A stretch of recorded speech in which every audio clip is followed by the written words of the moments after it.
Siku ya kwanza kabisa alinipigia mimi simu. Alipopiga simu, nilipopokea akakata. Profile aliyokuwa ameweka ya Waziri Mchengerwa. Mimi nikampigia, nikajua labda ni waziri ananipigia. Nikampigia, hakupokea. Nikapiga tena, akapokea, akajifanya mtandao haupo sawa sawa. Akasema, Mheshimiwa Mkuu wa Mkoa, naona mtandao haupo sawa. Alipokuwa amekata, akanitumia message. Anasema hivi, Mheshimiwa Mkuu wa Mkoa, mimi waziri wa afya Mheshimiwa Mchengerwa, naona hatusikilizani. Ile harusi ya binti yangu ni kesho kutwa. Kwa hiyo nilimwambia Rasi, naona kama Rasi anazubaa. Akatumia maneno hayo, naona kama Rasi anazubaa. Hebu waambie wakurugenzi haraka haraka wakabidhi hiyo hela nitumie kwenye namba hii. Tena akatumia neno, wasisitize, naona kama michango haijakaa vizuri, lakini nakuamini sana nitapata mchango wa kutosha. Kwa hiyo niwaambie wakurugenzi wamchangie Mheshimiwa Waziri Mchengerwa tapeli. Kwa sababu ninayo namba ya Mheshimiwa Waziri, nikamforwardia ile message. Nikamwambia, Mheshimiwa, naomba maelekezo vizuri, sijakuelewa. Alivyoyasoma akanipigia on the spot. Akasema, Chacha, mimi siwezi kuandika message ya namna hiyo. Mimi sina binti anayeolewa kesho kutwa. Kwanza binti wa kuolewa mimi sina. Tukaweka uchunguzi wa kina, na nawashukuru sana vyombo vyangu ya kufanya uchunguzi wa kina. Nikawapa hizo namba, wakaniambia, Mheshimiwa Mkuu wa Mkoa, huyu mbona tutampata tu. Naye unajua ana line hizi mnazoona karibia 10. Akampigia katibu wa chama, akamwambia, sisi ni maafisa usalama, gari yetu moja imekwama, fanya kila liwezekanalo ipatikane shilingi 400 nafikiri sijui na 80 kitu kama hicho, lakini fanya haraka. Sasa Adia akaona anajua protocol, akajua kama huyu ni afisa usalama, si mkuu wa wilaya yupo. Adia akampa namba mkuu wa wilaya ya Nzega na Itapwaki.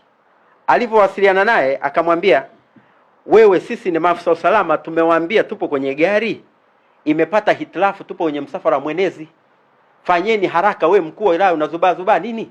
We mkuu wa wilaya, ndio maana wengine mikeka ikija hammo, mnaanza kulaumu kwa sababu ya upumbavu kama huu. Nikamwambia, Mheshimiwa Mkuu wa wilaya, wala hata usipaniki. Wewe mwambie mimi nipo hapa, tayari tumeshafika kwenye shule tunakagua, nipo pembeni kwenye gari. Mwambie aje, hela hiyo ninayo nitampa. Kazima simu. Wiki 2 sasa zimepita. Akampigia, alivyoona hivyo anajifanya kama mtandao haupo sawa, akamwandikia message akiwa anasema, waziri wa nini Serikali ya Mapinduzi Zanzibar, kwamba naye ndugu yake hapa amepata msiba. Msiba huo unatakiwa kusafirishwa kwenda Dar es Salaam, hatimaye kwenda Zanzibar.